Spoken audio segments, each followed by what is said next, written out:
ni'matihi tatimmus shalihat. Asyhadu an la ilaha illallah wahdahu la syarika lahu wa asyhadu anna Muhammadan abduhu wa rasuluh. Allahumma shalli wa sallim wa barik ala Muhammad wa ala alihi wa sahbihi ajma'in.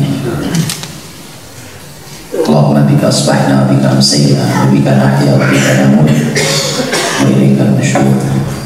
Asbahna ala fitratil Islam wa kalimatul ikhlas wa ala dini nabiyyina Muhammadin sallallahu alaihi wasallam wa ala millati abina Ibrahim hanifa muslima wa ma kana minal musyrikin. Ya ayyuhalladzina amanu taqullaha haqqa tuqatih wa la tamutunna illa wa antum muslimun. Ya ayyuhalladzina amanu qu anfusakum wa ahlikum nara وقودها الناس والحجارة عليها ملائكة غلاظ شداد لا يعصون الله ما أمرهم ويفعلون ما يؤمرون. أما بعد, seseribu warga mukmin yang dirahmati Allah Subhanahu wa taala, syukur di pagi barokah setelah kita menjalankan ibadah yang paling penting, sholat subuh berjamaah. Karena dari seluruh ibadah kita ini, sholat itu menjadi ibadah yang pertama dan utama. Dan kita semua tahu bahwa Nabi SAW bersabda, awwal ma yuhasabu bil 'abdu yaumil qiyamah as-shalah. Yang pertama dihisab dari kiamat adalah salat. Karenanya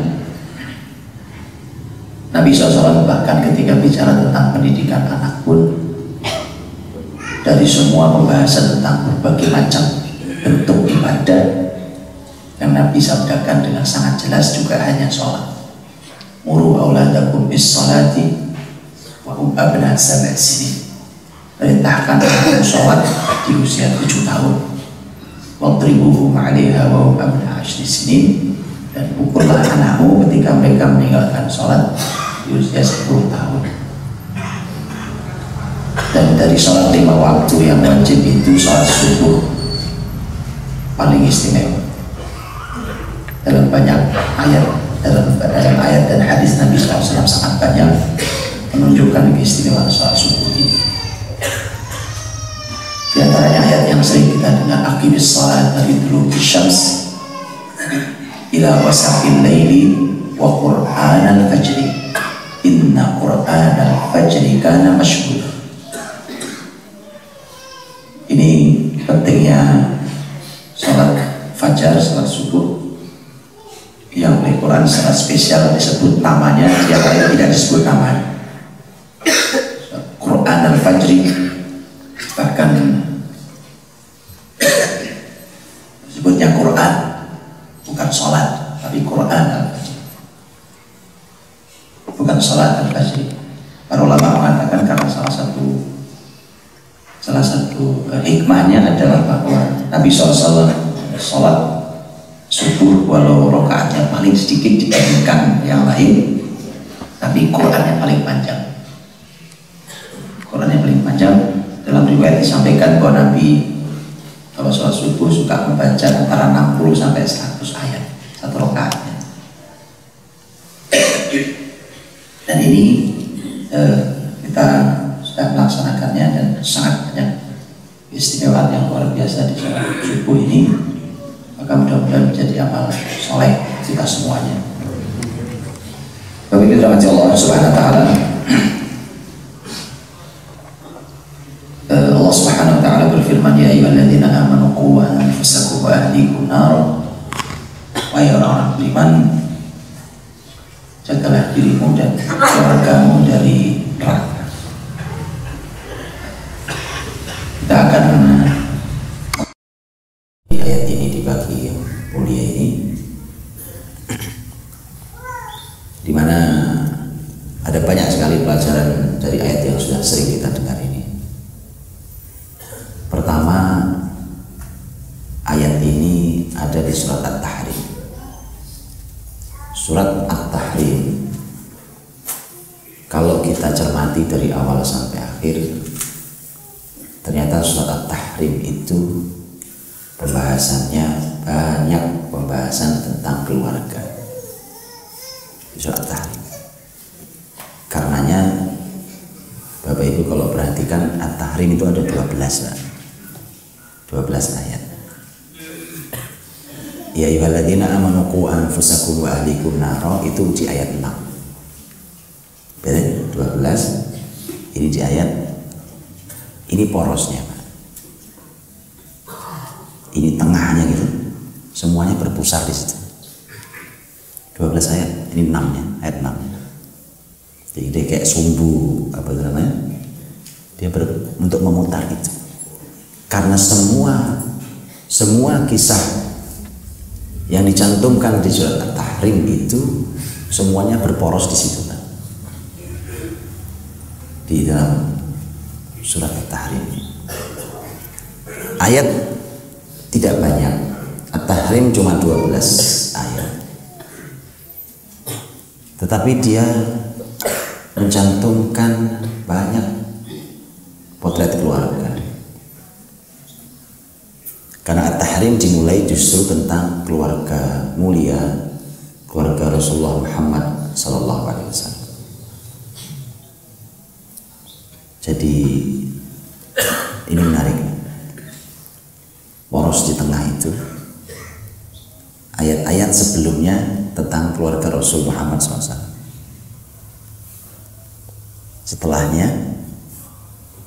Setelahnya ternyata nanti di 3 ayat yang terakhir kita tahu membahas beberapa keluarga Nabi Nuh, keluarga Nabi Lut, keluarga Fir'aun, dan keluarga Imran. Jadi di surat yang pendek ini ternyata ada pembahasan 5 keluarga, dan 5-5-nya ini tidak ada yang tidak terkenal. Kita tahu semua terkait keluarga Nabi Muhammad. Siapa yang tidak kenal Nabi Muhammad? Keluarga Nabi Nuh, keluarga Nabi Lut, keluarga Fir'aun juga sangat terkenal. Dan keluarga Imran kita tahu juga keluarga yang sangat terkenal. Artinya kita diberi oleh Allah Subhanahu wa taala potret di satu surat yang pendek ini 5 potret keluarga yang dikenal, sehingga dia mudah untuk diambil pelajarannya. Karena terkenal dan nampak terlihat pelajarannya, supaya menjadi pelajaran buat semua. Manapun yang diambil pelajarannya, intinya adalah poros ayat ini. Ya ayyuhalladzina amanu qu anfusakum wa ahlikum nar.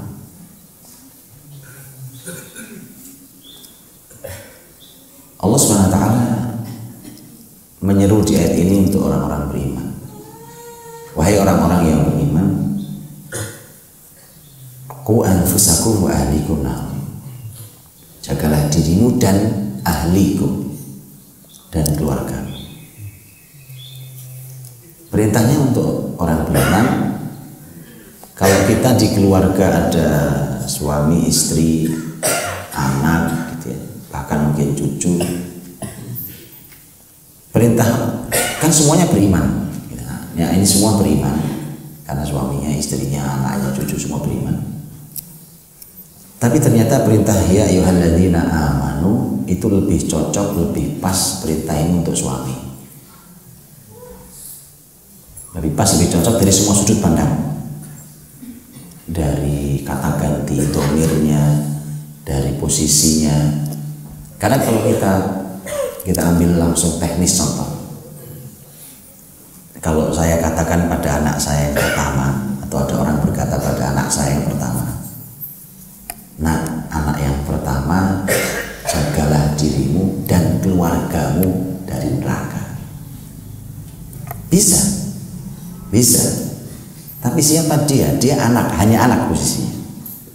Anak pertama, apalagi anak yang kesekian ya. Wahai anak yang terakhir ya, jagalah dirimu dan keluargamu dari neraka. Bisa. Dibandingkan dengan bicara kepada istri, mana yang lebih masuk? Wahai istri, jagalah dirimu dan keluargamu dari neraka. Mana yang lebih masuk? Istri. Sekarang kita naikkan ke suami.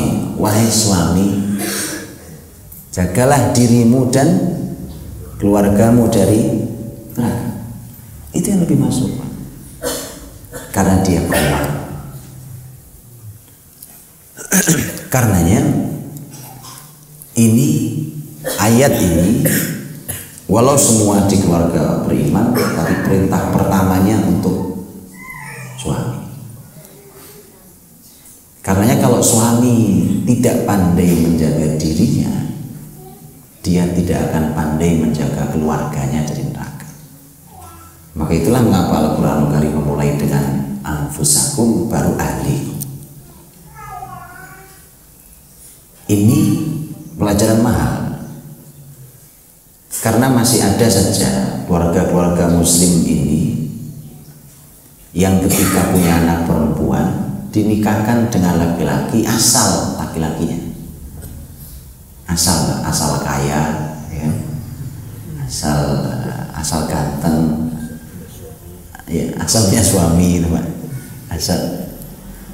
Ini mengerikan, karena nanti perintah menjaga dari neraka itu dimulai dari suaminya. Kalau suaminya tak pandai menjaga dirinya dari neraka, bagaimana dia jaga anak kita yang perempuan itu? Begitu nanti punya anak mau jadi apa? Maka tidak boleh, tidak bisa diberikan anak perempuan kita pada laki-laki yang tidak pandai menjaga dirinya dari neraka.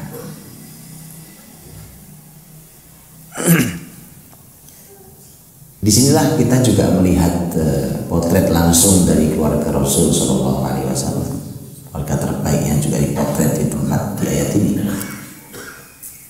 dimana kita tahu Rasul Shallallahu Alaihi Wasallam. Kalau Bapak Ibu lihat Rasul itu kan yang sampai besar kan putri-putrinya. Putri-putrinya, lihat Bapak Ibu, corak menantu Nabi. Karena ini perempuan nih, akan diserahkan kepada laki-laki.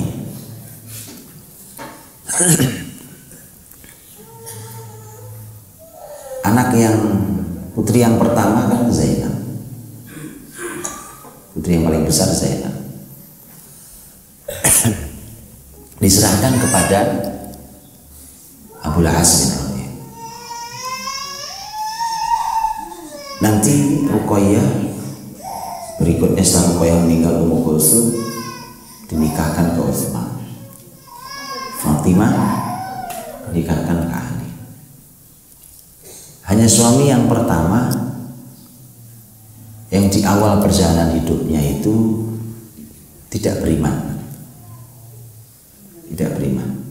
karena memang sebenarnya mereka sudah menikah sebelum kenabian, tetapi ternyata tidak mau beriman, sampailah nanti turun ayat bahwa mereka harus dipisahkan. Maka dipisahkan oleh Nabi SAW sampai Nabi punya syarat. Karena waktu itu kan Nabi minta agar baik kesinikan anak saya, karena sang suami ini, suaminya Zainab ini radhiyallahu anha, kan ketangkap dari tawanan perang muslimin. Sudah, maka Nabi sekalian minta syarat, karena dibebaskan, tapi Nabi minta putri, karena harus dipisahkan. Tapi subhanallah, nanti sang suami ini masuk Islam, dapat hidayah. Sekian lama perpisahannya, kemudian ternyata meninggal tidak lama. Zainab meninggal di perpisahan. Tapi sudah beriman, sudah disatukan kembali dengan iman. Adapun Utsman, Ali, semua kita tahu. Utsman, Ali kita semua tahu dari sejak awal dakwah Nabi SAW. Jadi potret mantu-mantu Nabi itu. Kalau masalah kaya, ya macam-macam. Mantu pertama itu pengusaha kaya, Utsman juga pengusaha, Ali ahli ilmu miskin. Walaupun ahli ilmu tidak mesti miskin ya, jangan salah paham. Ahli ilmu kan miskin, tapi memang begitu. Ali bin Abi Thalib, masya Allah, sampai nikah dengan Fatimah itu kan miskin sekali, sampai bisa tidak punya makanan sama sekali loh di rumah mulia itu. Ali radhiyallahu anhu itu pernah kerja berat ngangkutin air untuk kebun milik orang lain, itu upahnya cuma korma. Memang tidak mampu. Jadi keluarga mulia itu, antum tahu kisah Fatimah yang tangannya itu kan, yang tangannya sampai kasar, sampai kapalan itu, ya. Itu kan Ali kasihan, tapi Ali tidak punya solusi. Kasihan istriku, tangan katanya harus jadi kasar, gara-gara harus ini kerja keras untuk di rumahnya. Nah itu. Tapi mau kaya mau miskin, potret menantu Nabi untuk putri-putrinya adalah potret yang bisa menjadi imam yang menyelamatkan dirinya dan keluarganya dari neraka. Itu. Nah, istriku dirahmati Allah Subhanahu wa taala. Ya ayyuhalladzina amanu qu anfusakum wa ahlikum nar. Kata ku itu sebenarnya dia punya akar kata yang sama dengan takwa.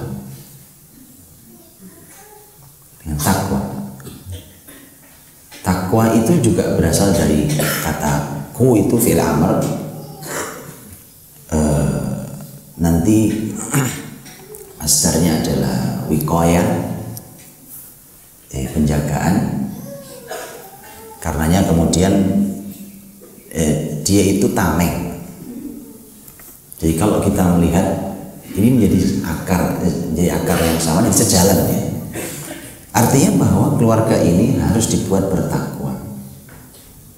Dan bertakwa itu makna jelasnya itu harus dijaga jangan sampai terkena neraka.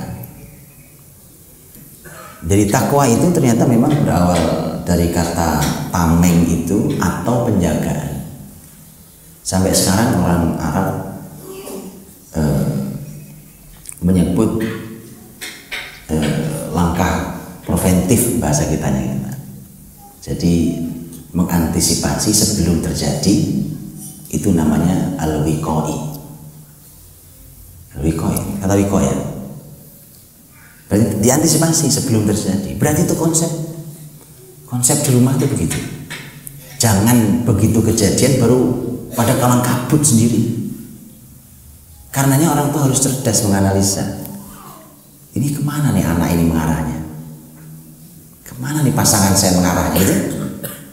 Itu namanya wiqayah. Kata perintahku itu antisipasi. Jadi dia penjagaan ditamengi betul, dibentengi supaya tidak terkena neraka, sekaligus diantisipasi. Nah kalau antisipasi itu begitu, berarti namanya antisipasi, Bapak tahu ya. Banyak kalau ada ala terjadi kerusuhan gitu kan di masyarakat, kan ada pembahasan gitu, harusnya ada antisipasi, gitu. Antisipasi itu berarti baru menggeliat saja udah lakukan tindakan, nah gitu. Makanya saya sering katakan, contoh melihat penampilan anak-anak kita, contoh gitu ya. Saya beberapa waktu lalu tuh ada orang tua datang bawa anaknya udah SMA, SMA Islam, masya Allah bagus. Tapi saya tidak tahu anak ini jelas tidak, pokoknya minta pindah, nggak mau sekolah di situ. Masuk SMA atau masalahnya usia SMA. Dia Dia minta pindah gitu. Sekolahan ini bagus, Pak. Nanti secara Islam, Masya Allah, datang ke saya, kemudian orang tuanya minta saran agar anaknya juga diajak berbincang ngobrol. Anaknya itu maunya pindah ke sekolah umum, itulah kira-kira. Orang tuanya itu keberatan. Tapi ada sesuatu yang janggal di saya. Sampai saya katakan, ini, saya bilang, Pak, ini kan sekolahnya sekolah Islam. Iya, iya. Dan di sana diajarkan Islam, ilmunya Islam. Iya. Ajarkan Quran juga. Iya. Terus saya bilang, nah, tapi kok cukurannya kayak begini? Cukurannya itu cukuran anak muda ini, Pak. Ini tebel di sini, cepak di sini. Ternyata bapaknya nggak tahu kalau itu dilarang. Nggak tahu. Saya bilang, Pak, dalam Islam ini namanya qaza. Qaza itu oleh Nabi dilarang. Cukuran qaza itu. Qaza itu tadi. Qaza itu definisinya sebagian dibiarkan panjang, sebagian dihabisi, itu diambil banyak. Itu namanya qaza. Dulu Nabi melarang. Ada anak kecil cukur qaza di zaman Nabi. Nabi mengatakan pada orang tuanya, nggak boleh begini cukuran begini nih. Kau cukur semuanya, artinya diambil semuanya, walaupun entah sedikit entah banyak, atau kau biarkan aja semuanya. Jadi ternyata memang penampilan itu diperhatikan. Nah, kasus dari orang tua ini, jadi kita paham, Pak. Ada orang tua yang memang tidak tahu ilmunya, sehingga tidak antisipasi. Jadi tidak antisipasi itu faktornya bisa jadi karena tidak tahu ilmunya, gitu ya. Ini contohnya, bisa dia tahu ilmunya, tapi karena satu dan lain hal, entah tidak peduli, entah terlalu sibuk, entah pendidikan terlalu dipercayakan pada sekolahannya saja dan orang lain, entah banyak faktornya. Yang terjadi akhirnya tidak ada antisipasi, wikoyahnya tidak ada wikoyahnya, preventifnya tidak ada. Ini pelajaran. Jadi penampilan mulai berubah. Contoh. Ya tadi kan, cukuran kayak begitu. Ada yang salah. Kalau ini jelas salah karena dilarang. Ada yang tidak salah, Pak.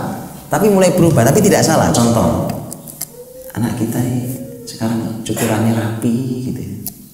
Klimis, rambutnya minyak rambut gitu ya. Kemana-mana wangi gitu. Tidak biasanya, Pak. Wah, itu benar, ya benar. Itu benar, itu sesuai dengan sunnah Nabi, tidak salah. Nabi SAW itu rambut beliau itu klimis dengan minyak, dan beliau orang yang sangat cinta dengan minyak wangi. Sallallahu alaihi wasallam. Itu kan tidak salah kalau itu. Cuma perubahan itu kan orang tua juga harus tahu. Nggak bisa cuma lewat gitu aja kemudian bilang, iya Pak, mulai gede dia. Antum nanti tidak punya wikoya, antum nggak akan punya antisipasi nanti, Pak. Begitu kejadian baru kalang kabut semuanya. Itu wikoya itu di situ. Jadi ternyata kataku itu ternyata memang kalau di bahasa Indonesia jagalah gitu ya. Dan dalam bahasa Arab tentu lebih dalam pembahasannya. Jadi bisa menjadi tameng. Kalau tameng berarti benteng yang kuat. Orang perang itu kalau pakai tamengnya besi, bahkan baja mungkin. Berat, tapi itu tidak ada pilihan. Berat, bawanya berat. Tapi tidak ada pilihan kalau mau melindungi dari sabetan atau panah. Sabetan pedang musuh atau panah. Tidak ada pilihan. Dia harus tenteng-tenteng kemana-mana dalam perang untuk menahan gempuran senjata. Sama. Di generasi ini juga gitu. Kita nggak punya pilihan. Lu serangan merusak generasi dan dari semua sudut. Persis seperti sumpahnya iblis, bukan? Ya kan? Qala fa bima aghwaytani la aq'udanna lahum siratakal mustaqim. Sumpahnya iblis lah.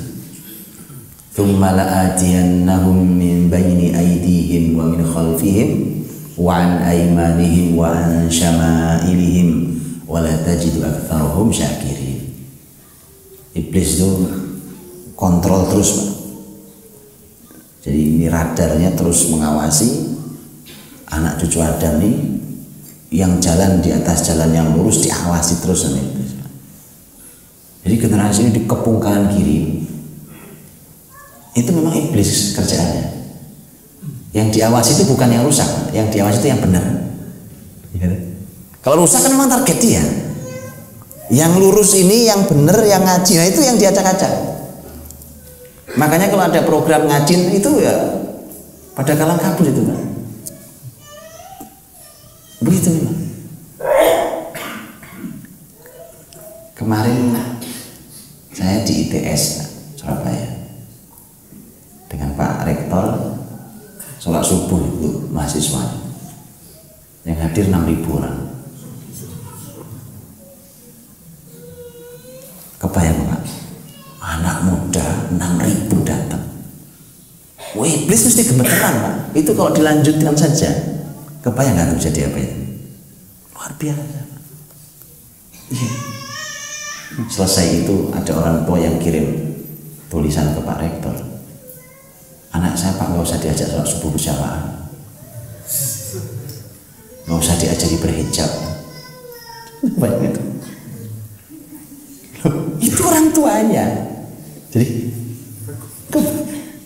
Jadi aneh, Pak ya. Memang begitu.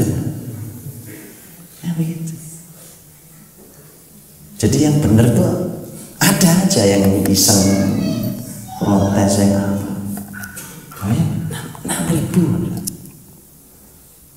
Nah, jadi kalau itu dirahmati Allah SWT. Pembentengan itu kan karena iblis datang dari depan, belakang, kanan, kiri.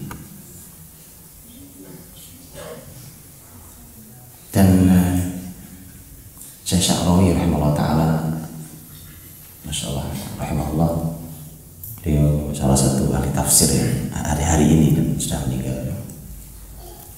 Itu luar biasa. Ketika beliau menyampaikan ke kita tentang kalimat itu, setan itu datang dari depan, belakang, kanan, kiri. Kok kanan kiri itu? Depan, belakang, kanan, kiri. Yang kanan didorong terlalu kanan, yang kiri didorong terlalu kiri. Ngerti maksudnya? Dan dua-duanya bisa tersesat jalan. Bisa tersesat jalan. Karena ini yang diambil, karena kalimat depannya tadi, kalimat depannya la'udanna lahum siratakal mustaqim. Jalan yang lurus inilah yang benar. Kanan kiri itu. Makanya Islam itu tidak ada tuh Islam istilah ekstremis kiri, ekstremis kanan, nggak masuk di sana. Nggak ada di sana ya. Siratakal mustaqim. Lurus tengahnya. Nah, itulah yang oleh para ulama disebut al-wasatiyah. Dalam firman Allah, wa kadzalika ja'alnakum ummatan wasata. Tapi juga harus ditafsirkan supaya tidak salah ayat ini. Imam Ibnu Taimiyah punya buku Al-Aqidah Al-Wasithiyah. Jadi pembentengan itu, penamengan itu kalau buat tameng, ahli senjata buat tameng itu pasti akan mencari besi atau baja yang kualitasnya terbaik. Loh iya, Pak. Kalau besi-besi biasa gitu ya terus dan nggak mungkin tameng itu terbuat dari plastik, Pak. Cuma itu mah nggak normal, itu mainan anak-anak. Begitu kan? Plastik. Saya nggak tahu kalau hari ini ada teknologi tameng yang pakai plastik, mungkin plastiknya nggak bisa ditembus oleh peluru, mungkin aja. Saya tahu. Pokoknya intinya mau pakai apa mesti kokoh sekali, ya, karena setahu saya mobil anti peluru pun juga bahannya juga baja. Itu mobil presiden itu Pak, kalau ibu tahu kan yang tentara yang kerjanya nutupin pintu presiden, mobil presiden itu mobil anti peluru Itu ada latihannya Pak, nutup pintu tok latihan. Loh beneran, karena pintunya itu berat. Karena berat itu. Itu kalau dihantamkannya terlalu keras, itu angin keras sekali menghantam presiden, tidak boleh. Tapi kalau tidak kuat, nggak nutup pintunya. Ya itu harus pas itu. Lihat ya, ada latihannya. Iya kan? Makanya, jadi memang itu membentengi itu memang harus kokoh sekali bentengnya. Rumah kita itu benteng kokoh sekali. Iblis datang dari semua tempat. Dari semua tempat dia datang. Pokoknya depan, belakang, kanan, kiri dia datang. Jadi kalau ada yang bilang, iya Pak, ya, capek ya Pak didik anak zaman sekarang. Bukan cuma zaman sekarang. Zaman sejak iblis ada itu udah capek didik Pak. Bukan cuma sekarang. Jangan dipikir hari ini aja. Zaman Nabi Muhammad juga capek didik anak Pak. Betulan. Di masa jahiliyah Mekah coba. Tumbuh anak-anak soleh seperti Ali bin Abi Thalib. Kan sih. Anak kecil tumbuh dengan luar biasa. Memang gampang didik itu. Di tengah masyarakat jahiliyah sama, iblisnya sama. Iblisnya masih sama, yang diajarkan juga masih sama sampai sekarang.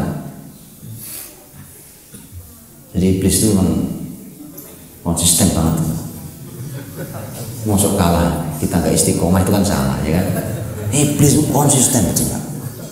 Sejak diusir itu sampai sekarang konsisten ya. Enggak ya, konsisten. Pokoknya ini sudah. Itu. Masuk neraka nggak apa-apa ya. Penting nyari teman sebanyak-banyaknya. Nanti kan iblis tinggal ceramah aja Pak.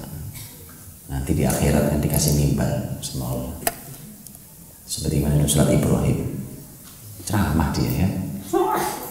Kata iblis, siapa suruh ikut saya? Iblis itu gitu ke saya Pak. Orang udah serius ikutin dia ya. Udah diikuti, salah ujung-ujungnya siapa suruh ikut saya? Saya nggak bisa nolong. Saya aja bingung urusan sendiri kan. Kamu lagi ikut saya kan? Anda bukan di surat Ibrahim Pak. Dikasih minat cuma itu. Setan itu, iblis berkata begitu. Itu khas iblis Pak. Makanya orang kalau habis berbuat dosa, ini kalau habis berbuat dosa itu Pak, kalau masih ada iman dalam hati sedikit saja, dia habis berbuat dosa itu nyeselnya luar biasa Pak.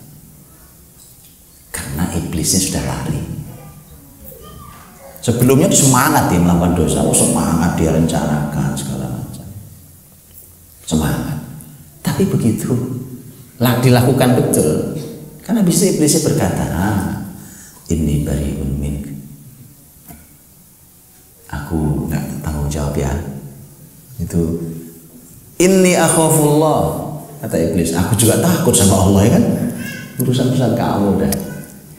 Begitu. Jadi pembentengan itu Bapak Ibu rahmat Allah, jadi saya perhatikan kanan kiri, depan belakang, siap merusak generasi. Apa saja. Kalau mau bicara silakan dicek dengan apa saja, banyak pembahasannya gitu ya. Bicara tentang makanan, food merusak. Bicara fashion rusak juga. Bicara filmnya juga rusak. Gitu ya, disebut dengan 3F itu ya. Bicara sekian S dia juga sama, sport yang rusak juga. Ya.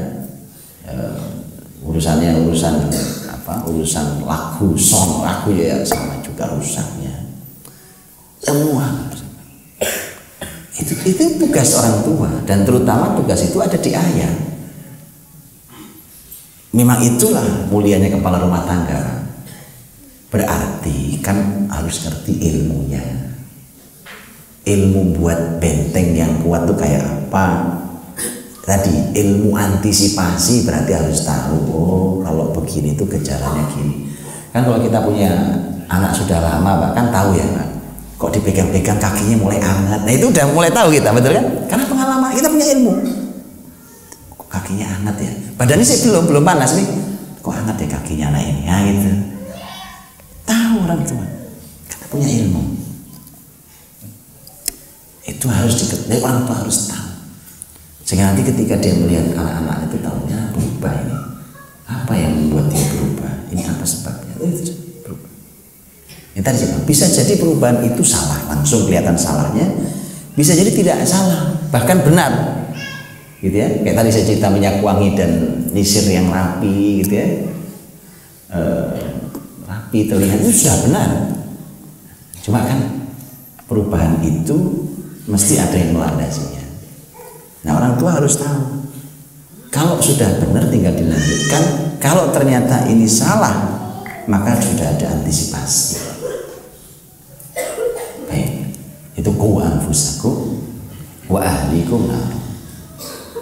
Dan ternyata jelas targetnya bahwa harus jauh dari neraka, ini jelas. Dirimu, keluargamu semua jauh dari neraka. Dan Allah langsung kasih potret kan, jauh dari neraka itu kan secara teori ya kita semua tahu gimana perbuatan di neraka yang tidak boleh ditiru segala macam. Tapi di At-Tahrim ini diberi Allah potret tentang keluarga langsung. Ada 2 potret keluarga yang ideal di At-Tahrim. Keluarga Nabi Muhammad SAW dan keluarganya Imran. Itu ideal di semua sudut, ya, ideal di semua sudut. Di kepala rumah tangganya, di pasangannya, di anaknya, di cucunya ideal. Itu Allah kasih potret. Nah, ini yang terjaga dari neraka nih. Nah, itu dua yang ideal. Kita tahu yang 2 itu suaminya yang benar, suaminya soleh, istrinya bermasalah. Sebagian anaknya jadi korban. Itu 2. Adapun yang satu adalah suaminya yang bermasalah, istrinya yang beriman. Kan gitu. Dikasih potret kita nih, 3 potret, jadi 2, 1. Itu kan, potret begitu. Dan ternyata yang dipotret oleh Allah, kita ambil yang baik saja nih, kan? Yang gak ideal itu gak usah diharapkan. Silakan dipelajari, tapi ya mudah-mudahan yang punya masalah ini segera diberi Allah solusi. Karena kalau tidak ideal itu ya Allah, hidup tuh gak nyaman. Ya, kita tuh kalau bawa mobil itu ban kanan kirinya nggak seimbang, itu bahaya. Antum, nggak mungkin antum bisa lari ngebut, nggak mungkin. Besar kecilnya nggak sama, nggak mungkin antum ngebut, bahaya itu. Antum belok gitu, itu dah. Nggak bisa nih keluarga ini diajak lari dengan kecepatan maksimal, nggak bisa. Kalau tidak seimbang itu tidak ideal. Kayak Nabi Nuh, Nabi Lut, suaminya si Nabi orang soleh, Allah puji, tapi istrinya masalah. Keluarga Fir'aun sebaliknya, suaminya kafir, zalim, istrinya wanita 1 dari 4 wanita terbaik dunia dan akhirat. Gak ideal dua-duanya. Nah itu repot itu. Makanya kalau ada yang mengalami itu, mudah-mudahan segera Allah berikan solusinya. Nah, yang ideal ini benar. Ada potret keluarga Nabi Muhammad, ada potret keluarga Imran. Nabi Muhammad itu Nabi, Imran bukan Nabi. Lengkap bukan? Lengkap. Karena kalau dikasih contoh selalu Nabi, orang suka pada ngelawan. Itu kan Nabi, Pak. Loh, Nabi itu manusia. Justru beliau itu diutus untuk diteladani, kan gitu kita ngajinya. Ya kan, dikasih contoh lari. Baiklah kalau gitu. Ini Allah kasih contoh, ini bukan Nabi. Ini bukan Nabi. Ayo, mau apa lagi kan? Mau lari kemana lagi ayo gitu. Ini loh bukan Nabi. Imran bukan Nabi, mulia. Innallaha astafa Adama wa Nuha wa ala Ibrahim wa ala Imran ala alamin. Surah Ali Imran ayat 33.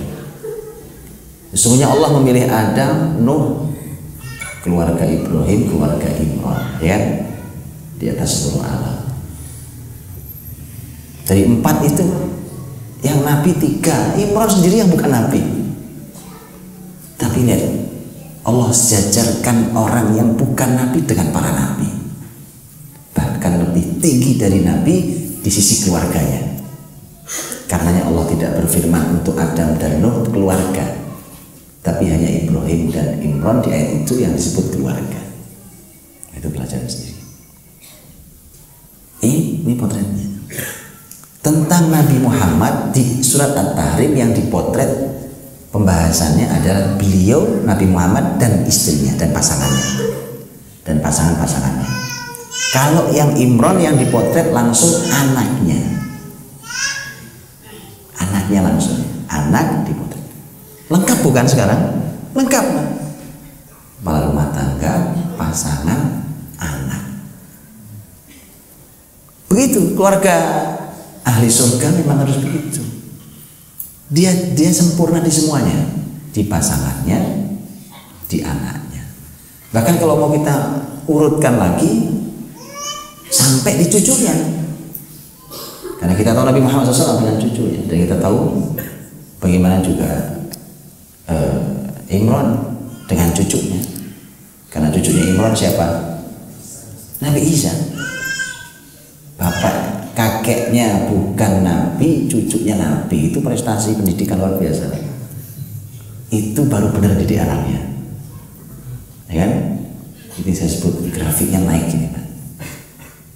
Grafiknya naik gitu. Nah, itu baru benar. Jadi masa iya anak cuma 3, yang 1 gagal gitu ya. Mudah-mudahan tidak terjadi ya. Mudah-mudahan Allah berikan keturunan kita semuanya soleh.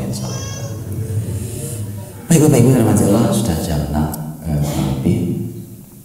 Mudah-mudahan sepotong ayat ini ya ladzina amanu wa anfusakum wa ahlikum nar. Jadi lebih jelas potretnya. Kalau mau lebih jelas nanti silakan didalami ayat-ayat itu.